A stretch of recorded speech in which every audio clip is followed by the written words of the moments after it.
dando então prosseguimento aqui, né, às estruturas, né, dentro da avaliação de membros, a avaliação radiográfica dos membros, agora a gente vai falar um pouco sobre boleto.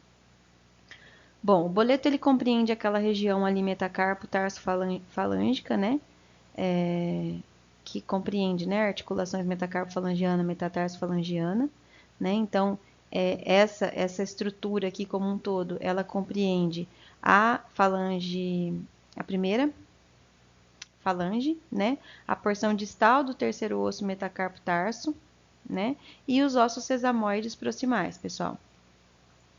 E os ligamentos colaterais, né? Aqueles ligamentos que estão ali adjacentes, o ligamento suspensor, os tendões flexores e os tendões extensores, né? Que são os tecidos moles, né? Que a gente nunca pode esquecer. Com relação à articulação, né? Ela vai abranger, então, a cápsula, uma membrana sinovial, o fluido sinovial, que a gente já viu isso, né? E a cartilagem articular.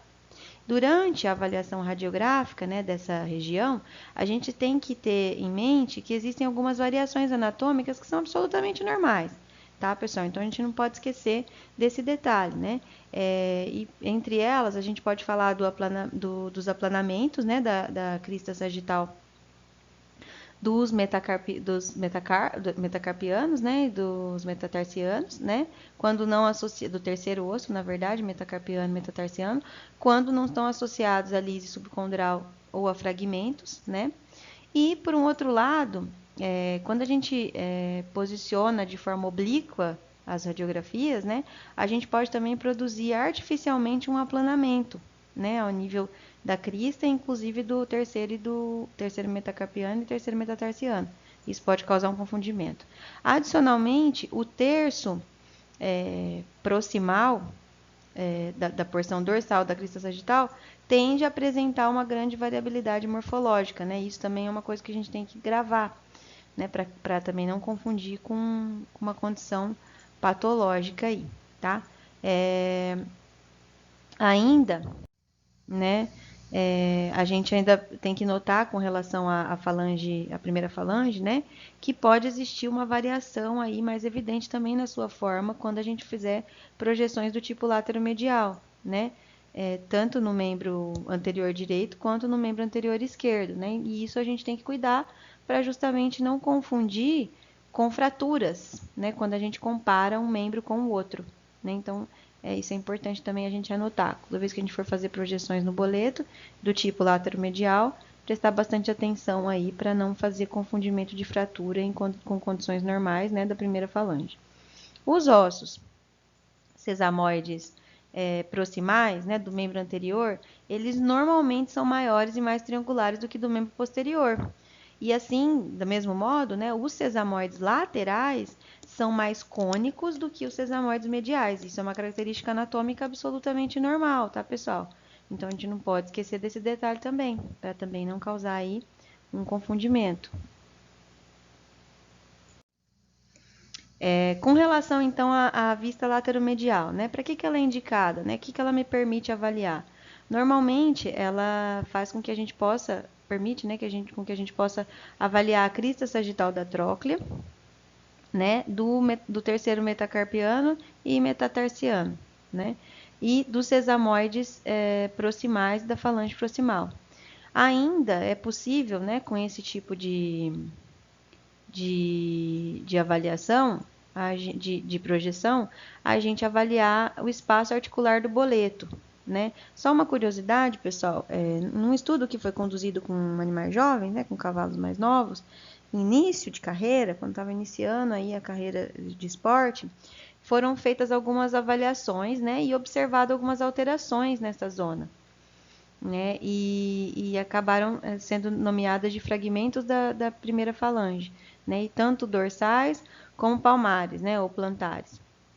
Também foram observados alguns aplanamentos, alguns defeitos, ou radiolucências, fragmentos de crista, etc. Então, pode ocorrer, né, e de uma forma não necessariamente relacionada aí a algum tipo de trauma, bem no início, né. Segundo alguns outros autores, né, algumas lesões traumáticas e doença articular degenerativa são lesões radiográficas mais que é mais propenso, né, de ser visualizadas nessa região, né? Mas enfim, a gente consegue, além disso, observar aspectos dorsal e plantar, palmar plantar, né, do terceiro metacarpiano e do terceiro metatarsiano, os sesamoides proximais e a falange proximal, pessoal. Aí aqui, né, eu já até comentei lá atrás, né, curiosidade, né, então quando a gente, num estudo que avaliou, né, no contínuo, lá em 2012, com os seus coautores, avaliando a primeira falange, né, observou alguns fragmentos, né, aplanamentos, defeitos, radiolucências, fragmentos de crista sagital, lise, supracondilar, palmar e plantar, né, quando avaliando nessa projeção aqui, na região do boleto. E é mais comum observar aqui, né, lesões traumáticas ou doença articular degenerativa. Suspeito de doença articular degenerativa, né, ou de alguma lesão traumática na região, a projeção de eleição seria, de escolha, né, seria a laterodial. E no que diz respeito à técnica, gente, como que eu preciso proceder, né, para realizar?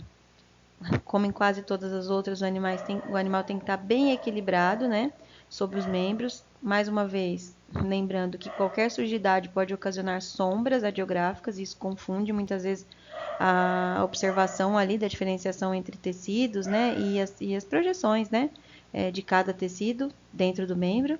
Os blocos de madeira, né, são dispensáveis, né, mas quando a gente trabalha com animais menores, por exemplo, os pôneis, é aconselhado, né, que a gente faça o uso. A placa radiográfica, né, ela tem que ser posicionada, mais uma vez, né, como na avaliação da extremidade distal, medialmente, né, a articulação do boleto. E o feixe, ele tem que ser projetado centralmente, pessoal. Então, a placa está aqui, ó, no centro da placa é onde eu tenho que disparar o meu feixe do equipamento aqui, o feixe de luz, tá bom? O membro posterior rodado para fora, né? A direção do feixe pode ter um ângulo de 3 a 5 graus, né? Então, caso eu esteja trabalhando com o membro, né? Quando o paciente não conseguiu posicionar, né? E ele tem o membro rotacionado ali para fora, a gente pode permitir, né? Uma angulação no disparo do feixe de luz. Para essa técnica, sugere-se uma constante de 60 kV e 6,3 mA. Bom, pessoal, isso aqui então é uma imagem, né, só para a gente contextualizar aí com a anatomia. A imagem radiográfica que a gente espera ser o ideal, né? Então, só para questão de elucidação mesmo, né, a gente tem uma vista lateromedial, né, que é o que a gente já viu, né? Então, aqui a gente tem parte, né, do terceiro metacarpiano ou metatarsiano, né? Aqui, logo abaixo, a gente tem a primeira falange, né? E aqui a gente tem os sesamoides proximais, certo? E aí, nessa estrutura aqui, a gente tem um conseguinte, né? A continuação da imagem, né? Que a gente vai ter, então, o navicular, né? As falanges secundárias e terciárias, falange secundária e terciária, tá? Então, aqui, o que a gente precisa ver numa imagem de região de boleto na projeção lateromedial seria essas estruturas aqui, que estão descritas aqui, certo? Então, eu preciso incluir, né? O aspecto distal do terceiro metacarpiano ou metatarsiano no caso, que é o que a gente vê aqui, o espaço articular, né? Os sesamoides proximais sobrepostos e o aspecto proximal ali, pelo menos o aspecto proximal da primeira falange, né? Nesse caso, a gente conseguiu ver toda ela, certo, pessoal? Ainda falando, pessoal, sobre a avaliação do boleto, né? Agora num outro ponto de vista, né? Na projeção que a gente chama de dorso plantar, ela é indicada normalmente para avaliações, né, naquelas alterações distais, né, do metacarpiano ou metatarsiano do terceiro, né, metacarpiano metatarsiano, ainda do aspecto proximal da primeira falange, dos sesamoides medial e lateral, do espaço articular do boleto e dos tecidos periarticulares. Especificamente, né, com relação aos sesamoides proximais, essa projeção ela vai permitir que a gente identifique fraturas, alongamentos de forma, anomalias de conformação, presença dos famosos osteófitos, né, descrito aqui nesse artigo, né, por Contini e colaboradores em 2012. E é o mais indicado, né, o mais relevante quando para estudo de lesões traumáticas, né, e doença articular degenerativa, né? Então, esses autores concluíram que essa seria aí uma projeção bem adequada para diagnóstico desse tipo de patologia. Bom, com relação à técnica, para fazer o perfeito posicionamento, né, a gente tem que garantir que o cassete, né, fique ali na região palmar, né, paralela à quartela, né, então bem palmar. E que o feixe do equipamento seja disparado bem central, né, e colimado, né, que a gente fala no aspecto dorsal da articulação do boleto. Para essa técnica, as constantes que são sugeridas são de 66 kV e 16 mA. De novo, né, a gente nunca pode esquecer. E aqui, gente, só para a gente finalizar, né, mais uma vez, a gente não pode esperar, né, de uma projeção dorso palmar da zona do boleto menos do que isso, tá? Então, a gente precisa de visualizar essas estruturas, né, que são o terceiro metacarpiano que a gente pode ver aqui, né, os sesamoides, né, que a gente consegue enxergar nitidamente aqui, né, desses dois lados, os sesamoides, medial e lateral, a articulação carpofalangiana, né, ou tarsofalangiana, que a gente consegue ver aqui, né, e aqui a falange, a primeira falange, certo? Então, a gente precisa ter essa visualização mínima aqui e está representada anatomicamente para vocês, critério de estudo, né, para vocês observarem depois e lembrarem da imagem radiográfica no momento da avaliação. Bom, e dando sequência, agora a gente vai falar então da região de carpo, né? A anatomia do carpo talvez seja a mais complexa, né? Por vários autores ela é classificada dessa forma, acredito que ela é. E isso faz com que a interpretação dessa radiografia, né, dessa região, seja um tanto quanto desafiante. Então, muitas vezes é de extrema valia, né, valioso que a gente tenha aí uma radiografia anatomicamente normal dessa região, justamente para a gente fazer uma avaliação comparada, né? Isso facilita, diminui a chance aí de que ocorra erro, né? Então, sempre efetuar uma comparação com uma radiografia anatomicamente. Então, gente, a vista, né, nesse aspecto, nessa projeção lateromedial, ela é indicada para avaliar o aspecto distal do rádio, né? E as três articulações do carpo, com os seus ossos correspondentes, e o aspecto proximal dos ossos metacarpianos. Normalmente, ela é recomendada, pessoal, para avaliação de fraturas, né? Ou anormalidade de conformação, né? Segundo esses autores, ela é bem indicada para esse tipo de avaliação. Existem, né? É possível a gente observar variações anatômicas que são consideradas normais, né? Quando a gente usa essa projeção, a gente pode enxergar então a presença do primeiro e do quinto osso carpiano. A presença do primeiro osso carpiano ocorre aproximadamente em 30% dos casos, né, em que se avalia. E a presença do quinto osso carpiano, raramente, né? Isso tem uma incidência de 1,4% dos casos. O aspecto palmar do carpo ulnar pode também variar de acordo com a forma, né? A gente pode encontrar aí variações bilobuladas, arredondadas, pontiagudas ou fragmentadas. Ou ainda, ele pode ter uma forma simples, segundo esses autores, né? Na visualização lateromedial.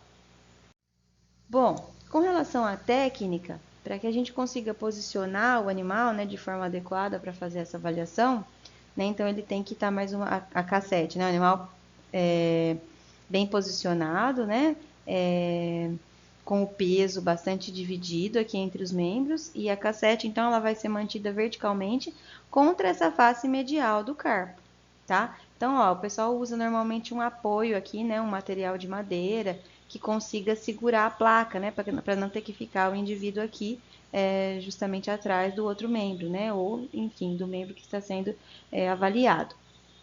Os feixes, né, de raio-x, eles têm que ser central e horizontal, né, articulação intercarpiana, né, para evitar a sobreposição com outros corpos, né, com outras estruturas, né, principalmente as margens articulares que tem aqui do carpo.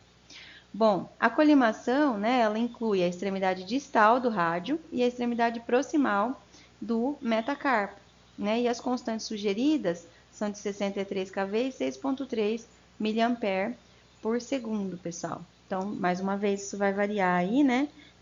De acordo com as dimensões dos cavalos avaliados e bem como também do ultrassom, do aparelho de raio-x que está sendo utilizado, certo? Agora, para a gente finalizar, né, fazendo aquele estudo anátomo-radiográfico dessa imagem, o que a gente espera desse tipo de visualização lateromedial da região do carpo é uma imagem como essa que vocês estão vendo aqui, né? Ela tem que compreender as 3 articulações principais, né, como a gente está vendo aqui, 1, 2, 3, né? E a articulação radiocarpiana, intercarpiana e os respectivos ossos, né, nomeadamente a articulação radiocarpiana, articulação intercarpiana e carpo-metacarpiana, como a gente está vendo aqui. Tá bom, pessoal? Então, é o mínimo esse tipo de estrutura, essas estruturas, né? Esse tipo de fotografia que a gente que a gente precisa ter para fazer uma avaliação, então, da projeção lateromedial da região de carpo, certo? Agora, com relação ao tarso, né? Também possui uma anatomia bastante complexa, né? Tal como no carpo, né, que a gente viu lá atrás. Então, é muito importante que a gente tenha uma base aí do que seria a aparência normal dessas estruturas, né, dessa região, para que eu consiga fazer um reconhecimento perfeito de tudo que tiver alterado ali. No momento, né, da interpretação radiográfica, eu preciso considerar a existência de possíveis variações, né? Então, a idade, a raça do animal pode ocasionar variações inerentes, né, a isso, a elas, e essas variações elas podem ser bilaterais, né? Então, é importante eu saber identificar que aquela região que eu estou avaliando, ela não apresenta a mesma conformação do membro do outro membro, né, do oposto. Então, a gente precisa avaliar isso, né, porque existe aí uma variação que é natural da idade e da raça do animal. Então, que são bilaterais, né? Então, quando eu tenho uma alteração que é unilateral, realmente ela pode estar relacionada a alguma patologia. Caso contrário, caso seja bilateral, não, tá? Então, quando a gente às vezes tem uma suspeita e ela não se confirma, é interessante que a gente consiga fazer, às vezes, uma radiografia dos 2 membros, né? Para que a gente retire, então, essa possibilidade aqui de ser algo inerente à idade ou à raça do animal. Existem, né, pequeninas irregularidades anatômicas que ficam ali localizadas na porção distal da tróclea medial do astrágalo, né, que foi sugerido por esses autores. Né, ela possui uma fenda distinta na sua extremidade distal, enquanto que a medial, né, a troca lateral, tem essa fenda, enquanto que a medial, ela tem uma protuberância de tamanho variável. Então, é diferente, né, as trócleas ali, medial da lateral. A crista lateral e medial da tróclea são normalmente curvas, pouco pronunciadas e ligeiramente achatadas, a depender aí da raça que a gente está estudando, né? Então, são variações, né? Pequenas variações que precisa conhecer para não causar confundimento, tá? Então, ainda com relação ao tarso, vamos falar agora da vista lateromedial, que é uma das recomendações para essa região, né? Normalmente ela é indicada para justamente a gente avaliar a tuberosidade calcânea, certo? As cristas da tróclea do estrago, o osso tarsal e ventral e os ossinhos tarsianos que estão aqui, né? Extremidade proximal dos metatarsianos e as respectivas articulações, assim como a gente fez lá no carpo. Então, a avaliação da tuberosidade calcânea, as cristas da tróclea, o osso tarsal central, os tarsianos, a extremidade proximal dos metatarsianos e as respectivas articulações do tarso. Existem, do mesmo modo que a gente viu no carpo, variações que estão relacionadas aí à idade do animal, né? Do mesmo modo, relacionadas também à raça. Agora, gente, com relação à técnica, né? Primeira coisa, os membros posteriores, eles têm de estar apoiados de modo uniforme, né? O metatarso posicionado verticalmente. E a cassete, ela tem que ser posicionada no aspecto medial do tarso, igual a gente viu lá na região de carpo, tá? A imagem é igual, eu até deveria ter colocado ela aqui para facilitar. Mas fixa pelo operador no aspecto dorsal, evitando que se situe posterior ao cavalo, né, que atrase. Nas projeções do tarso, a gente pode utilizar um suporte de cassete, né? É uma região ali complicada, né? Então, a gente pode trabalhar com suporte. O feixe é dirigido centralmente, num plano horizontal, alinhado com a articulação intertarsiana distal. A colimação do feixe, ela tem que incluir o aspecto cranial, o da extremidade da tíbia e da extremidade proximal daqueles ossinhos metatarsianos, né? Dos ossos que estão ali. E as constantes sugeridas são de 64 kV e 6,4 mA. Com relação à anatomia aqui, ó, mais uma vez, né? Região de ossos tarsianos, né? O metatarsiano aqui, né? O quarto osso metatarsiano aqui que a gente consegue visualizar bem, né? Aqui atrás. Enfim, toda a tuberosidade, né? Do calcânio, que a gente consegue ver com muita precisão, né? Então, aqui, a gente tem que, no mínimo, né? Nesse tipo de projeção, visualizar a tuberosidade calcânea, o aspecto plantar do calcânio, né? Aqui embaixo, a sobreposição da crista lateral e medial da tróclea, do estrágulo, o aspecto dorsal do osso tarsal central, o terceiro osso tarsiano, né? Que tá aqui, o terceiro osso tarsiano, o aspecto proximal do segundo e quarto metatarsianos, né? Então, a gente precisa, pelo menos, ter uma imagem como essa aqui para estudar e avaliar que tipo de lesão a gente tem naquele animal. Ainda sobre o tarso, numa outra vista, numa outra projeção, né? Vamos falar de projeção dorso-medial, plântaro lateral oblíqua. Para esse tipo de projeção aqui, a gente classifica a utilidade como sendo para destacar algumas anormalidades que não são visualizadas facilmente lá na projeção lateromedial, nessa região de tarso. Com ela, a gente aumenta a possibilidade de detectar lesões de osteocondrose, né, principalmente na crista intermediária da cóclea da tíbia, né? Então, essa projeção, para detecção desse tipo de lesão, é a melhor opção, certo, pessoal? Destas lesões, 82% delas, né, das lesões de osteocondrose, teriam sido melhor visualizadas a partir de imagens, com imagens, né, feitas nesta projeção. 10% delas foram visualizadas na lateromedial e 8% na dorsolateral plantaro-medial oblíqua, né? Então, é muito importante, né, a gente trabalhar com esse tipo de visualização caso a gente tenha suspeita de lesões de osteocondrose.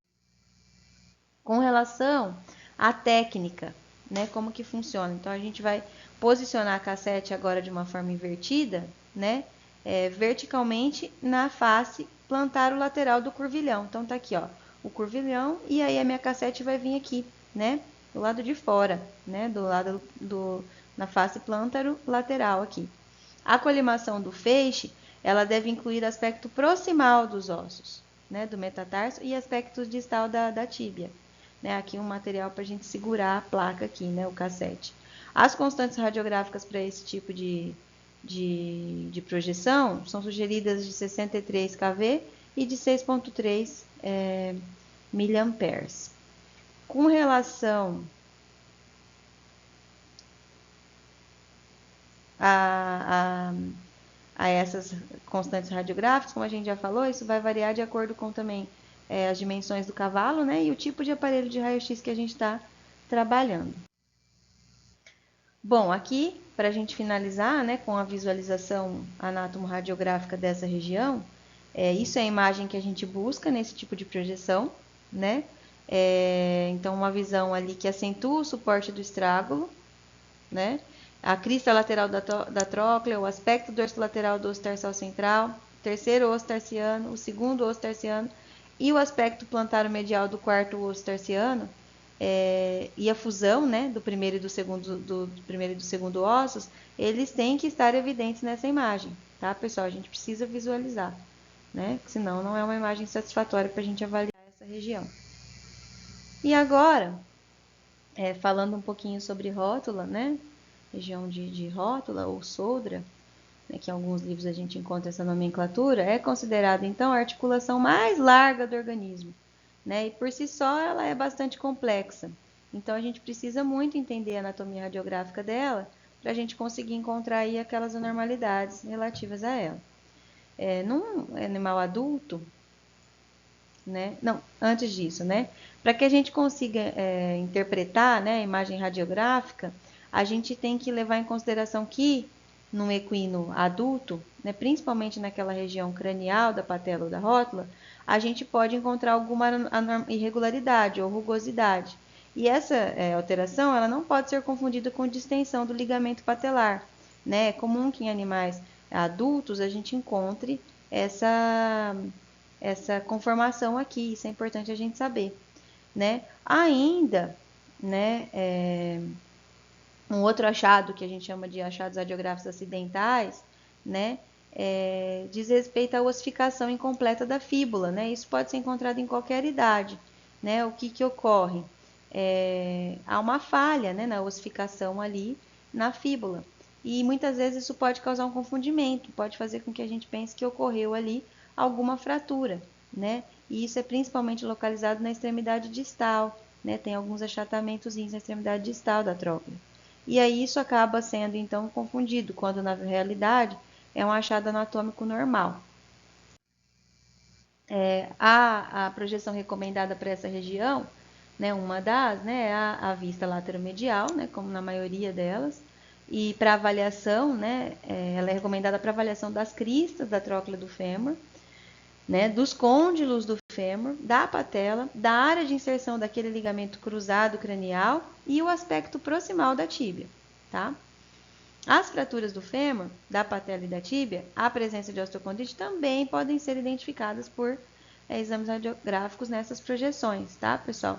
E especialmente a osteocondrite dissecante, né, também, especialmente naqueles cavalos mais novos, né? Então a gente observa aí alterações nas cristas da tróclea e na patela, além de presença de quistos ósseos que podem estar ali subcondrais, né, naquela fossa intercondilar, né, ou mesmo no côndilo medial do fêmur e da tíbia proximal. Para a gente conseguir, né, realizar essa técnica, a gente lança a mão, né, de uma avaliação lá, um pouco mais alta, né, nessa região aqui. Né? Então, a gente vai, normalmente é recomendado, né, que a gente levante, estenda o membro posterior a ser radiografado para trás.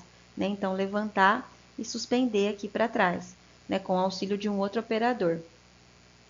Porque a gente precisa fazer um movimento de flexão, né? E dessa forma a gente conseguiria um melhor acesso para a colocação da cassete. Depois eu posso voltar, né? Coloquei a cassete aqui, encaixei, tudo bem, posso voltar, tá? Esse exame, né, como a gente já falou, né, nessa projeção, a gente consegue visualizar de forma bem distinta a tíbia proximal, né? Especificamente na região da eminência intercondilar.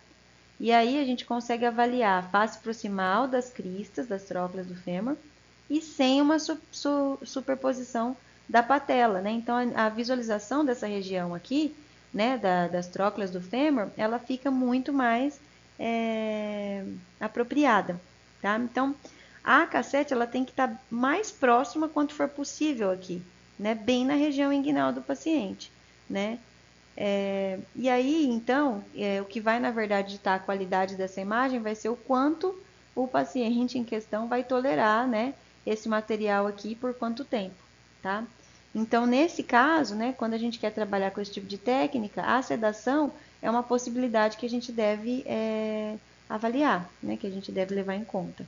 Muitas vezes é preciso fazer, né, toda essa invasão, manipulação, às vezes é um animal que já não está numa condição muito tranquila, né, principalmente se tem algum tipo de lesão, e a depender do grau da lesão, pode estar bem mais agitado, certo? E a dor também, né, pessoal, muitas vezes ela dificulta aí, inclusive o manejo, né, com o animal, acaba que a gente fica com um pouquinho mais de dificuldade para fazer a contenção. Bom, a gente costuma trabalhar para esse tipo de avaliação com cassetes um pouco maiores do que os convencionais, né? A medida de 35 por 43. E nesse caso, recomenda-se muito o suporte, né, dos cassetes, porque para evitar, né, durante a manipulação, ou se acontecer uma queda aqui, estragar, para facilitar até no manuseio, né, enfim, estragar o filme, enfim, é muito mais recomendado se trabalhar com suporte nesses casos. Uma vez posicionado, né, então aqui ó, a placa, a gente tem que garantir que os feixes de raio-x sejam horizontais, né, central à articulação, bem no meio aqui incidir bem no meio aqui da articulação, né, para poder incluir, né, a extremidade distal do fêmur e a extremidade proximal da fíbia, desculpe, da tíbia, né, do fêmur e da fíbia foi boa, sendo este, então, o mais reduzido possível, né, então tem que buscar pegar essa região aqui que está selecionada aqui com esse quadro verde. As constantes radiográficas para esse tipo de avaliação, pessoal, recomendadas, né, são de 70 kV e 10 miliamperes. Bom, então aqui para finalizar, gente, só para a gente fazer de novo, né, aquela relação anátomo-radiográfica que é super importante, para esse tipo de projeção, a gente precisa visualizar uma imagem semelhante a essa, certo? Em que se destaque a patela, né, as trócleas do fêmur, né, os côndilos, que a gente vê aqui também na imagem, o fêmur, né, parte dele ali, e o aspecto proximal da tíbia, né, que foi representado aqui embaixo. Então, a gente precisa ver todas essas estruturas nesse tipo de projeção, né, para a gente conseguir fazer uma avaliação delas aqui. Bom, dando prosseguimento, agora a gente vai falar um pouquinho até em um outro tipo de abordagem, né, eu mudei a abordagem, em função até do tipo de literatura que a gente encontra, né, da quantidade de informação a respeito desse tipo de exame para os bovinos, né? Então, eu fiz aqui um apanhado das informações mais recentes que eu encontrei acerca de radiografia dos membros de bovinos, né? Como a gente já falou, os bovinos estão longe de ser uma espécie que é investigada clinicamente como as demais, como os pequenos animais, né, e como os equinos, como uma espécie aí utilizada no esporte. Então, muito daquilo que a gente tem de tecnologia ainda não é tão elucidado dentro dessa espécie, né?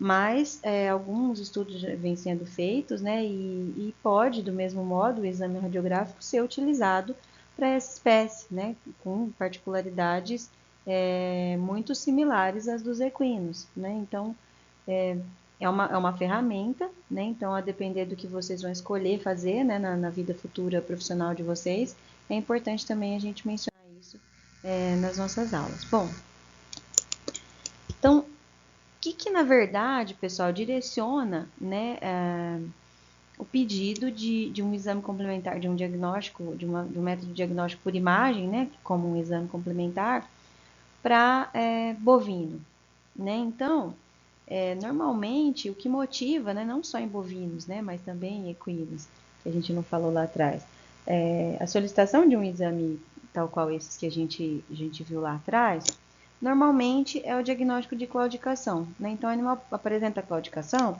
bom, a gente faz um exame clínico, se no exame clínico a gente não conseguir elucidar quais são as estruturas que estão possivelmente acometidas e, portanto, causando aquela sintomatologia, a gente tem aí a oportunidade de lançar mão desse exame, né? Então, basicamente, a radiologia, ela permite, né, em grande parte das vezes, em boa parte das vezes, encerrar o diagnóstico, né? Olha, suspeitava-se disso e de fato né? Com raio-x a gente consegue confirmar. E com isso, a gente consegue também traçar um prognóstico para aquele animal. Olha, é possível uma cirurgia no caso de fratura, ou olha, não é possível uma cirurgia, né? Dependendo do tipo de animal, a gente vai ter que sacrificar, enfim. Então, a radiologia ela possibilita essas saídas, né? Essas escolhas para a gente, né? E normalmente é recomendada, né? Quando em desordens que sejam estabelecidas ali nos membros, né? E que podem ser infecciosas, né? Então, a osteite, por exemplo, né?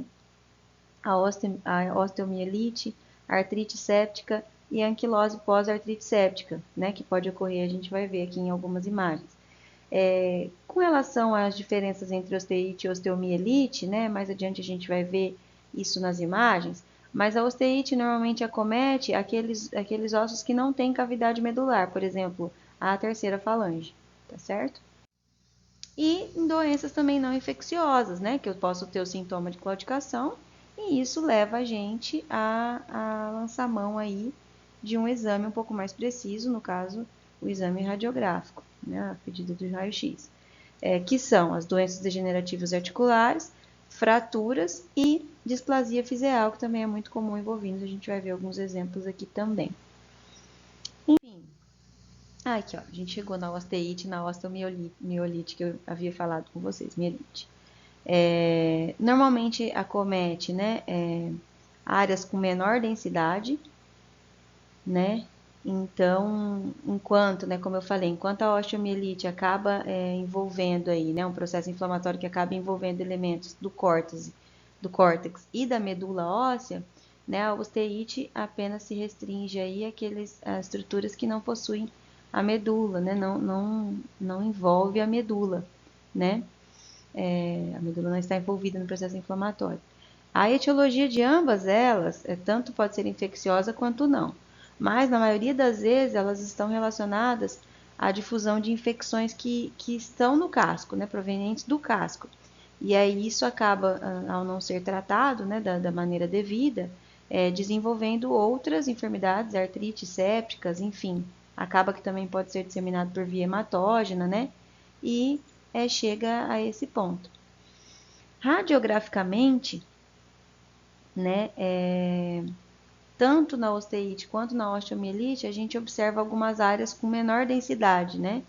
E podem ser circundadas por outras com aumento das calcificações, né? Que nada mais é do que um resultado daquele processo em que foi feita uma circunscrição da infecção óssea, né? Eu tinha uma infecçãozinha ali, formou-se um circunscrito ali, e aí a gente tem então osteólise, que pode ser tanto focal quanto difusa, né? Em vários pontos ali daquela estrutura óssea. E aí, normalmente nas margenzinhas da lesão, aqui que a gente vai observar um aumento da densidade óssea ali, né? E também pode até observar pontinhos de periostite proliferativa, né? Que se estende até a área lesada, levando então à perda da arquitetura óssea, né? Do osso, muitas vezes, né? E podendo até chegar a acentuada remodelação óssea. Com relação, pessoal, à artrite séptica, né, ela pode, né, ser ocasionada pela extensão de qualquer processo séptico para o interior da cápsula articular, né? Então eu posso ter qualquer processo ali séptico que acaba chegando até a cápsula articular e isso é o grande problema, né? Na radiografia, os sinais que a gente vai encontrar lá vão depender ali do tempo em que a doença se instalou. Né? Então, na fase inicial, por exemplo, a gente tem ali um pequeno aumento do volume nos tecidos moles. Né? Então, na radiografia, a gente vai ver que aumentou, né, o volume ali do tecido mole. Mas, se não for tratado, né, à medida que vai agravando, a gente vai perceber que esse volume, pessoal, vai ficando cada vez maior. Né? Então, o líquido sinovial também aumenta no interior da cápsula, né, da cavidade articular. E aí a gente também começa a perceber alguns sinais como mineralização, né? Então, começa a ter lá uma desmineralizaçãozinha irregular do osso subcondral, né, próximo ali da cartilagem, que pode resultar então na ampliação do espaço articular. E aí o problema maior, né? Aparentemente, né, a resposta óssea, ela aparece na radiografia, né, como um padrão osteolítico na região subcondral e que está próxima da articulação infectada. E aí a gente pode também começar a observar, né, zonas de esclerose, né, circundante, devido à atividade osteoblástica ali no tecido ósseo, aquele que está adjacente. Também pode observar, né, naquela área de destruição. E além disso, a gente pode ainda observar periostite secundária e a inflamação dos tecidos moles que estão adjacentes. O estágio final, pessoal, da artrite séptica, no estágio final, a gente observa uma perda total da arquitetura articular, já não é possível distinguir, né? Fica uma coisa toda mexida ali e realmente você percebe que não há mais o que feito, tá? No exame radiográfico. Agora, quanto à displasia fizeal, que eu falei para vocês, isso é até foco de vários estudos, né? Recentes, Então, ela é uma lesão também inflamatória, né? Que envolve as físis ósseas, né? As junções ali. E que está relacionada principalmente ao excesso de peso, né? E também ao crescimento, e paralelamente ao crescimento acelerado dos bovinos de corte. Então, isso é uma doença muito comum em animais que estão em regime de confinamento, por exemplo.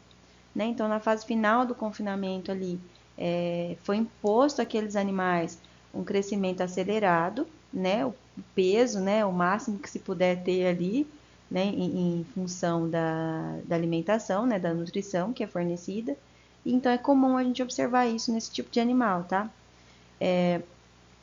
Portanto, né, classificada como um distúrbio de crescimento ósseo, né? Então, o crescimento ele é muito superior àquilo que se é esperado, né? Então, o que acontece é que aquelas junções elas começam a sofrer com isso, né?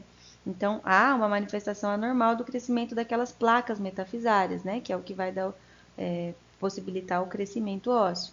Então, pode ser observado tanto na região de metacarpo quanto metatarso, rádio e tíbia.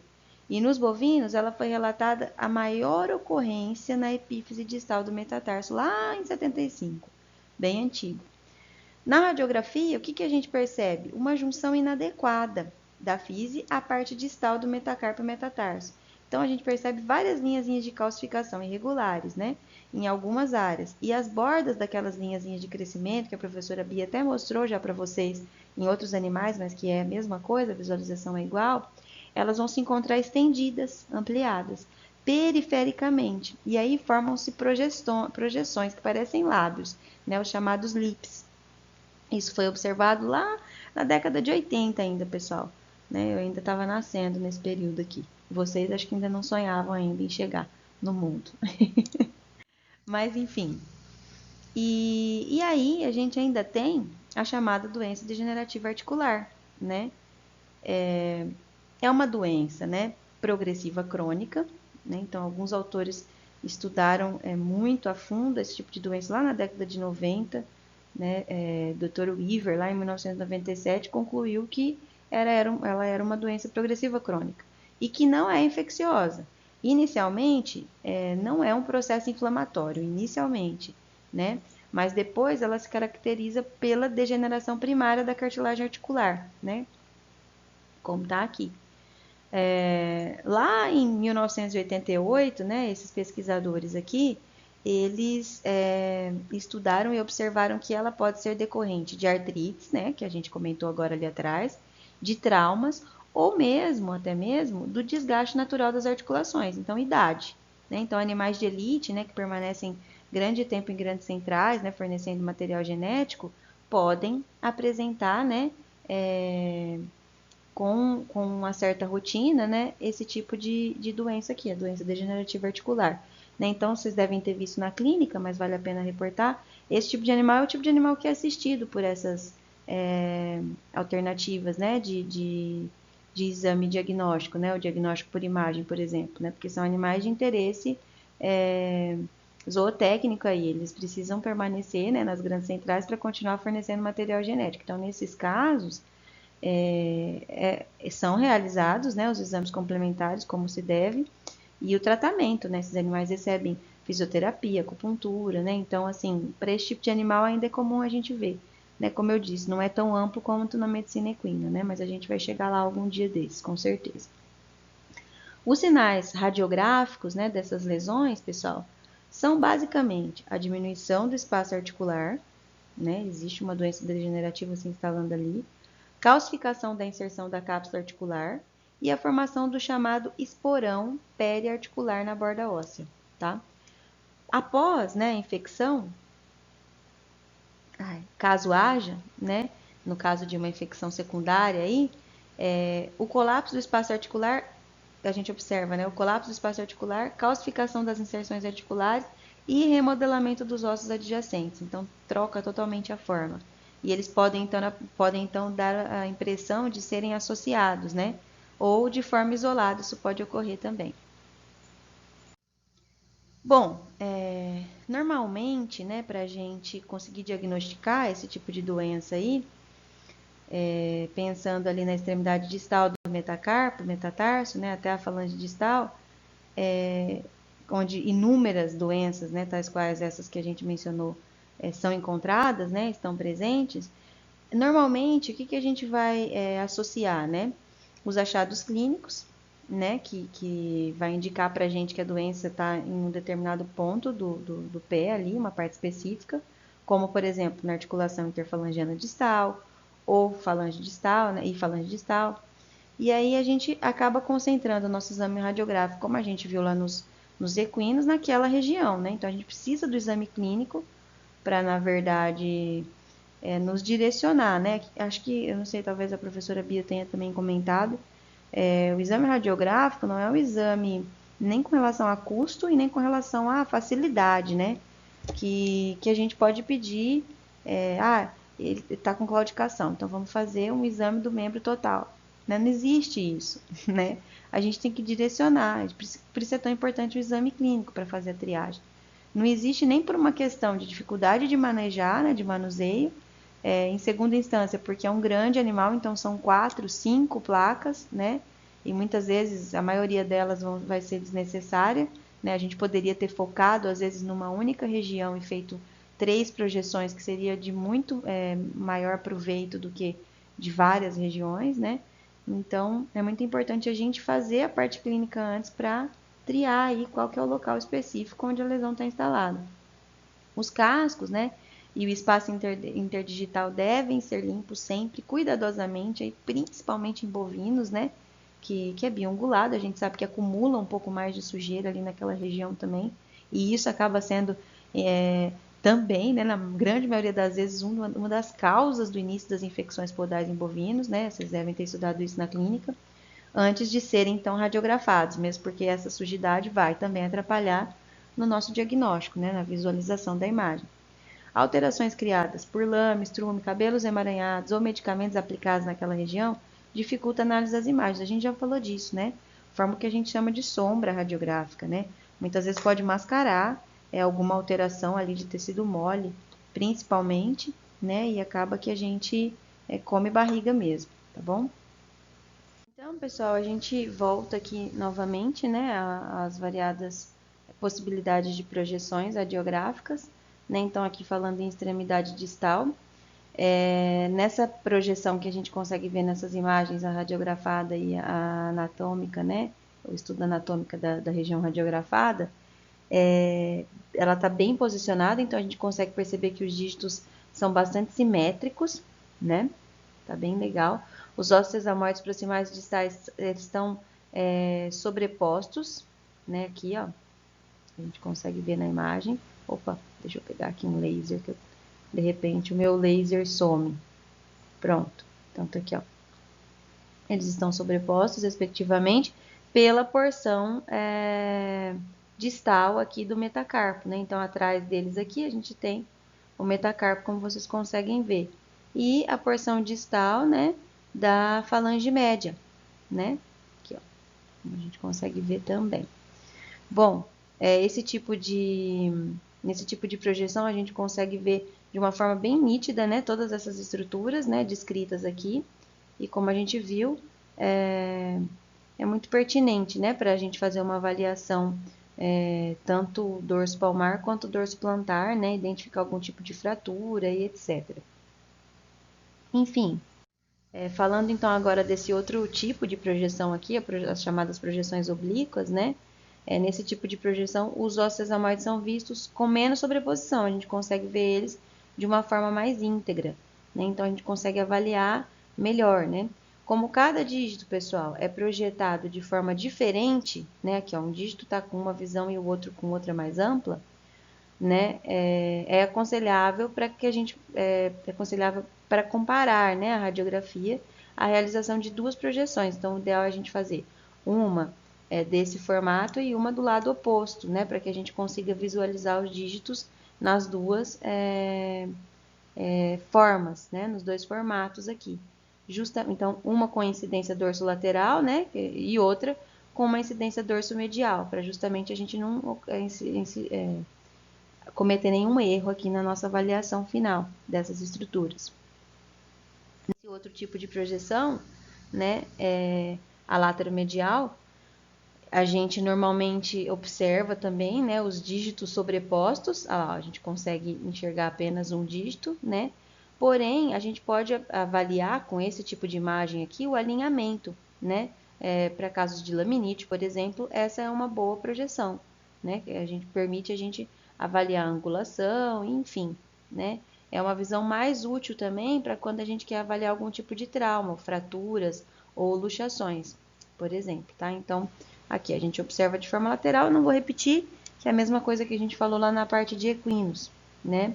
A gente também consegue ver lá, ó, o osso navicular, né? Aqui na estrutura na E, né? A falange distal também, ela fica bem evidente, né? Por isso a avaliação, permite avaliação. Uma outra forma, né? Uma outra projeção é a chamada projeção axial, né? E numa visão como essa daqui, numa visão interdigital, a gente consegue, né, visualizar ali toda a falange distal, né? E essa articulação interfalangiana distal aqui, que está com o número, tá logo acima do número 1, né? A imagem ficou um pouco cortada aqui nesse caso, né? Mas é uma forma da gente avaliar mais especificamente a falange, né? A falange distal. Então, é uma outra possibilidade aí de projeção radiográfica. Enfim, para que a gente consiga fazer, que é feito em bovinos, né? Para que a gente consiga fazer a definição seguida da análise e da interpretação desses laudos, é importante a gente conhecer tudo isso que a gente viu, né? Eu falei daquelas principais doenças e os principais direcionamentos, né, para o pedido de exame radiográfico. E agora eu vou mostrar para vocês, então, o que é a visualização daqueles processos que nós mencionamos, né? Daquelas doenças não infecciosas e infecciosas, na imagem radiográfica, né? Quais que são os achados. Então, aqui no caso da osteite, por exemplo. A osteite, pessoal, como a gente mencionou, ela é uma condição que pode ser observada em diferentes doenças, né? Pode ser, por exemplo, instalada, né, depois de um trauma, de uma infecção, né? E aí a gente vai observar na radiografia mudanças marcantes no contorno, né? Olha lá, ó, pode ver, ó, todo irregular. E na opacidade também, né? Óssea, né? Então tem variação de opacidade, tá vendo? Ó? Não é sempre como a gente está vendo aqui. Então existem umas falhas aqui, né? Na opacidade óssea. E isso é comum, então, nos casos de osteite, né? Então, aqui nesse caso, nessa imagem, a gente observou aqui a osteite na região ali de falange distal, né? Então, tá aqui sendo mostrada pela seta, certo, pessoal? E aí, pessoal, uma outra condição aqui, né, que a gente viu, mencionei anteriormente, a gente tem aí a anquilose, né, que são outros achados que a gente tem em imagens radiográficas de bovinos, né? Então, na anquilose, a gente pode observar aí vários graus de remodelamento ósseo, né? Normalmente vão ocorrer nas falanges, né? E aparece com extenso, né, como a gente consegue ver aqui, depósito de tecido novo, né? E a periostite também, né, na lateral aqui do osso. Então, a gente percebe que tem os sinais de remodelamento ósseo aqui, né? Essas regiões bastante radiopacas, como a gente pode observar aqui, né? Então, nessa imagem, pessoal, numa projeção dorso-palmar do dígito de um bovino, a gente observa, então, a anquilose na articulação interfalangiana distal, né, do dígito lateral, como vocês podem observar aqui. Como eu falei, né, uma parte dessa resposta pode ser em função do esforço para fortalecer os ossos enfraquecidos, né? Então, às vezes, já é um animal que tem aqui uma ossatura enfraquecida nessa região, os ossos enfraquecidos, e aí o organismo começa a depositar, né? E aí perde-se, né? A gente fala aí de uma forma bastante grosseira, né? Mas anquilosa a articulação aqui. Forma-se, então, um processo de anquilose na tentativa aí de conter um processo infeccioso, né? Então, vou fazer uma analogia bastante não muito justa, né? Mas é porque toda vez que a gente fala em anquilose eu lembro desse episódio. Então, teve um momento da vida que eu, trabalhando no curral, entrou uma ferpa de mais ou menos uns 3 centímetros no meu dedo, embaixo da unha, no dedão. E aí, depois que terminou o serviço, no final do dia eu fui para o hospital com a mão e o braço inchado já, né? E aí, muita dor, quando chegou no hospital, o médico me anestesiou, me deu lá um anti-inflamatório e cortou metade da minha unha com bisturi e tirou metade daquela ferpa que tinha entrado, né? E a outra metade ficou no meu dedo. E passado lá os 7 dias de antibiótico, não mudou muito, mas eu pensei, foi um trauma muito grande, né? Vamos tocar o barco. Continuei trabalhando. Aí um dia, de novo, trabalhando no curral, a trava do tronco voltou na minha mão. Na verdade, era um tronco bem velho, né? Não muito regulado. E a gente trabalhando com umas vacas Nelore.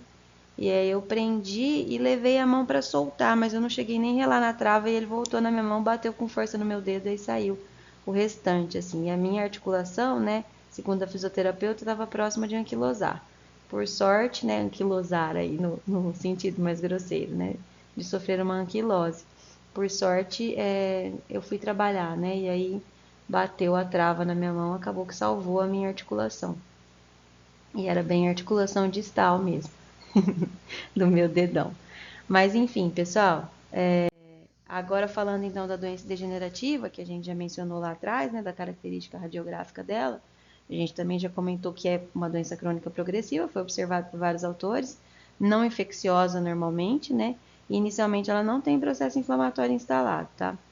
A incidência é maior naqueles bovinos mais velhos, de ambos os sexos, e ocorrem nas principais articulações que suportam o peso do animal. Então, normalmente vai acometer animais mais pesados aí.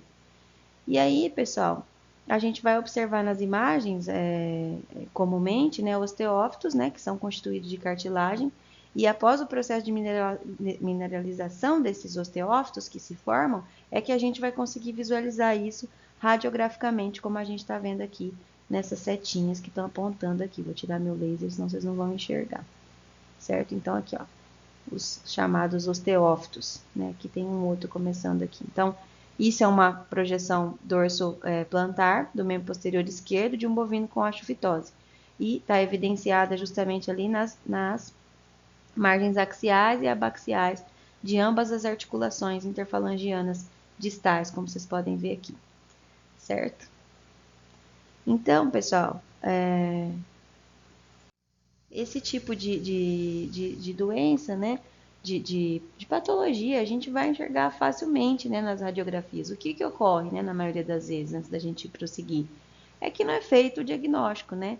Trata-se de uma forma abrangente, considerando várias possibilidades, e espera-se o resultado, né? Então, normalmente é feito dessa forma na prática, o que não é 100% correto, né? Então, é importante a gente saber aqui das técnicas, porque uma hora ou outra a gente vai precisar saber usá-las. Bom, com relação a reações crônicas, né, que podem ocorrer, né, ósseas, normalmente são reações proliferativas, né, então a presença de osteófitos, como no caso das doenças degenerativas que a gente viu lá atrás, podem também aparecer em tesófitos ou exostoses, né, são achados radiográficos crônicos, claramente demarcados e relativamente homogêneos, né, eles parecem bastante homogêneos na lesão, em relação à opacidade. E esta irregularidade da superfície, pessoal, ela não pode ser confundida de forma alguma com o sinal de atividade óssea recente, que é o caso lá do processo de anquilose na região de articulação que a gente mostrou. Né? Na região crônica, a gente tem que saber diferenciar, né? Já é um processo bem homogêneo, né? Que está instalado já há algum tempo, né? Então, aqui nessa imagem, né? A gente tem uma reação óssea crônica. Na imagem A, uma projeção dorso-palmar. Na B, uma mais próxima, uma aproximação dessa mesma imagem, né? Que a gente consegue enxergar um pouco mais de amplitude aí, né? Então, aqui a gente tem uma proliferação óssea evidente, né? Na falange média e proximal. Bom, e agora, falando de fratura, né? Que também é um ponto chave aí, né? Do exame radiográfico, né, um dos maiores motivos de pedida, ela né? De uma forma bastante simples, né? A forma mais fácil de você, mais fácil e na verdade a mais indicada para a gente observar uma fratura óssea. Né? Então é extremamente importante para determinar o sucesso de uma fixação, por exemplo, se for a recomendação, né? De um animal jovem, por exemplo, enfim.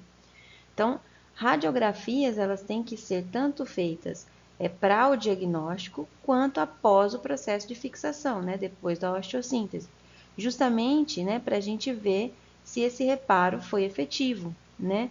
Eu preciso avaliar se ficou bem alinhado, né, o, o que eu usei aqui, o material que eu usei aqui, a placa, o pino, né, o parafuso de fixação, qualquer que seja o material que eu utilizei, né, tanto o alinhamento como o posicionamento daqueles ossos que estavam fragmentados, né, e inclusive dos pequenos fragmentos que possam ter ficado aqui.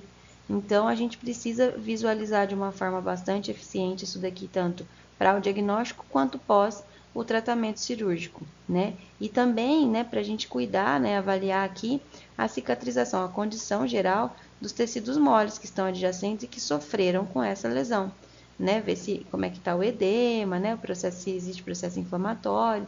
Então, o exame radiográfico no caso de fratura é essencial, né? É insubstituível.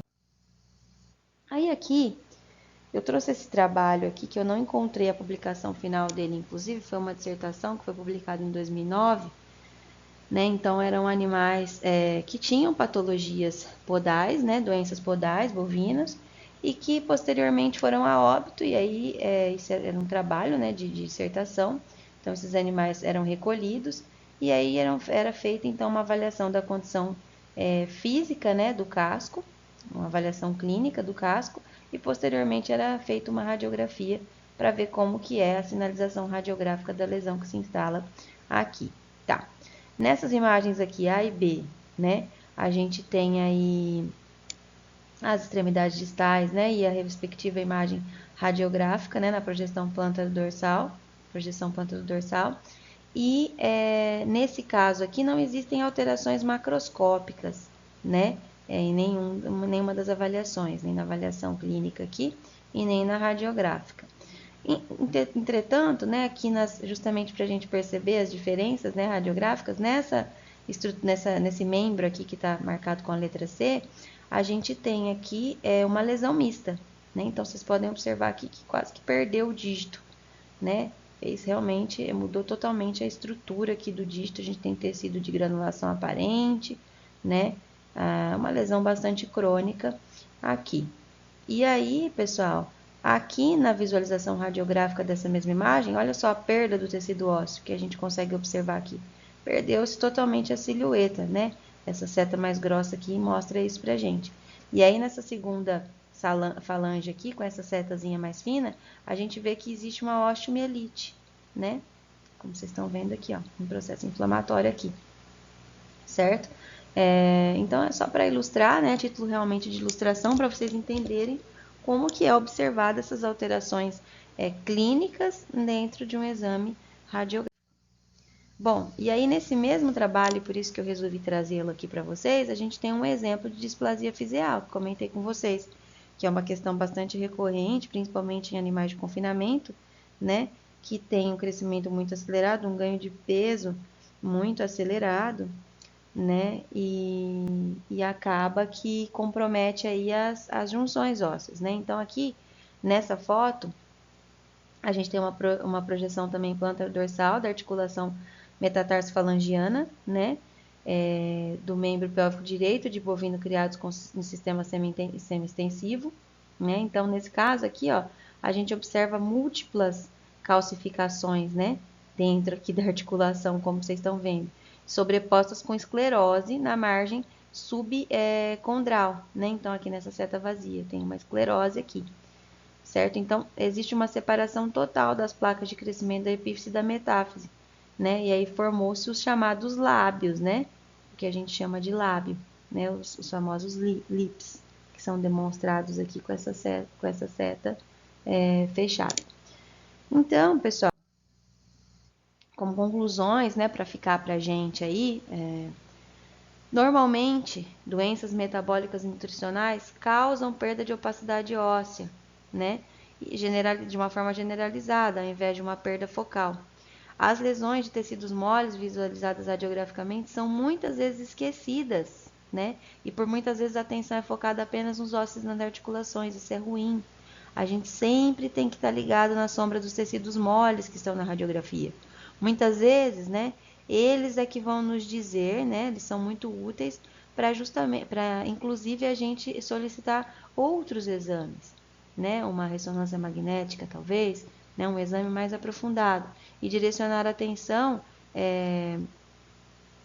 muitas vezes para o osso ou articulação afetada, né? Então, assim, eles são muito importantes, eles são um dos primeiros sinais aqui do problema. Então, a radiologia, de forma geral, ela tem sido aplicada amplamente como forma de diagnóstico na medicina equina, a gente já comentou. Entretanto, pessoal, na clínica bovina não foi observado o mesmo avanço, tá? Os trabalhos mais recentes, lá de 2005, de 2007, mostram lesões radiográficas encontradas no sistema locomotor de bovinos colhidos em abatedouros apenas de uma forma descritiva e sem relacionar com a clínica apresentada, né? Só a título de curiosidade, né? Morreu, a gente vai lá, mas nunca isso é associado à rotina clínica. Então, realmente, a nossa clínica de bovinos ela ainda é um pouco atrasada, né? E a escassez de estudos nessa área dificulta a justificativa do médico veterinário em ter o equipamento para levar a campo, né? Porque todo mundo se pergunta, é mesmo necessário? Será que com raio-x eu consigo direcionar melhor o tratamento em bovinos? Será que eu consigo deixar isso viável? Na verdade, não é nem que o médico veterinário tem dúvida, né? A gente sabe que sem dúvida isso seria funcional, né? Ajudaria, talvez, a diagnosticar, por exemplo, algumas doenças podais no início, diminui perda. A gente sabe que doença de casco, dentro de um confinamento, dentro de um rebanho leiteiro, é um dos maiores fatores limitantes, né? Diminui reprodução, diminui produção, então, assim, é puxado, né? Então, talvez se a gente conseguisse fazer diagnóstico precoce com esses equipamentos radiográficos, a gente melhoraria a produção. Só que como não tem trabalho científico nenhum que mostra isso, a gente não tem dados, né? A gente não tem números para mostrar para o proprietário, olha, o senhor está perdendo 10% da sua renda, 20%, 30%, porque o senhor não me deixa usar um equipamento de raio-x, né? Porque a diária que o senhor me paga, ou a mensalidade que o senhor me paga pelas minhas visitas, não me possibilita adquirir um equipamento desse para que eu consiga te ajudar nesse sentido. Como a gente não tem esses estudos, fica difícil a gente aplicar, né? Vocês lembrem lá quando a professora Bia comentou que com relação, né, a ausência de uso, né, da radiografia em pequenos animais, pelo mesmo motivo, né, a gente não tinha ainda, além de não serem tão importantes, né, de o animal de estimação não ser levado tão a sério como é hoje, a gente não tinha estudos suficientes, né, que comprovassem que a utilização seria benéfica, né, e a partir do momento em que começou a haver mais estudos, mais pesquisas, mais congressos em que essa informação era difundida, levada, né, propagada, isso começou a se tornar mais usual. Então, a mesma coisa é o que a gente tem hoje para bovino, né? É escasso, pessoal, é até difícil, foi super difícil montar essa aulinha curta para vocês sobre isso, porque realmente não existe literatura que se aplica no que diz respeito a exame radiográfico, né, principalmente, para a espécie biungulada. A gente vai falar de ultrassom mais lá na frente e a gente vai ver que a abordagem já é um pouco diferente. Nem tanto para a clínica ainda, né? A ultrassonografia em bovinos ela é amplamente usada, né? Quase todo veterinário que trabalha a campo aí com reprodução tem um ultrassom, né? Não com a clínica necessariamente, né? Então ainda é um pouquinho mais estudado, utilizado do que o raio-x, tá bom? Em suma, então, pessoal, para finalizar, a radiologia pode desempenhar um papel super importante no diagnóstico de claudicação. A gente vê pelos exames, né, pelos achados, desde que seja praticado com cuidado e bom senso. Aquilo que eu falei da questão do bom senso. Não dá para a gente radiografar 4, 5, 6 regiões num animal que apresenta claudicação, né? Aí é que a gente vai afundar mesmo a possibilidade de que algum dia o uso do raio-x portátil a campo para a clínica de bovinos seja uma realidade, né? É, em larga escala, vamos falar assim, não que não seja, né? Muita gente utiliza, como eu falei, criadores de bovinos de esporte, né? De touros de rodeio, de animais de elite, utilizam essa tecnologia, só que isso é restrito, a gente sabe que não é ampla, né? A utilização. Então, a gente tem que ter em mente as limitações, né? E o fato inegável de que a qualidade do diagnóstico radiológico está proporcional à qualidade das radiografias também, tá bom? Das imagens radiográficas. Então, pessoal, eu vou deixar para vocês, a ideia aqui é vocês praticarem, né? Então, Eu acho que a professora Bia já até havia feito isso, eu até peguei leve, vou passar para vocês só um caso clínico. A ideia é vocês colocarem a cabecinha para funcionar, pensar, tá? E usar dos meios, né, que hoje a gente tem que facilitam aí o entendimento. Então, eu estou passando aqui para vocês um caso clínico, né? Vocês acompanhem lá. Você é um médico veterinário, faz atendimento clínico e cirúrgico no hospital X. Recebe um cavalo de salto, a brasileiro de pismo, com claudicação a 20 dias após um treino, né, no membro anterior direito. Ao trote em linha reta, ele apresentou claudicação grau 1/5, né, e apresentou positividade à flexão do boleto no MAD. No trote em círculo, demonstrou claudicação 1/5 no MAD, no círculo para a esquerda e 3/5, né, no círculo para a direita. 3 de 5 no círculo para a direita. E aí, as imagens radiográficas, né? Vocês vão ter mais ou menos aí uma ideia de onde está a lesão, né? Porque tem as setas que eu não consegui excluir. Mas eu quero que vocês me deem, com esses exames radiográficos, as respostas para as perguntas que eu vou deixar no formulário, que está em anexo a essas aulas. Bom, pessoal, era isso que a gente tinha para falar, né, nessa semana aí, a parte de radiografia. Não vou sobrecarregar vocês, sei que vocês têm várias atividades, né? Na quinta a gente se fala de novo aí com as nossas outras aulas. E na semana que vem a gente tem aquela aulinha especial que eu programei com vocês e mandei no e-mail. Um abraço e bom trabalho. Até mais.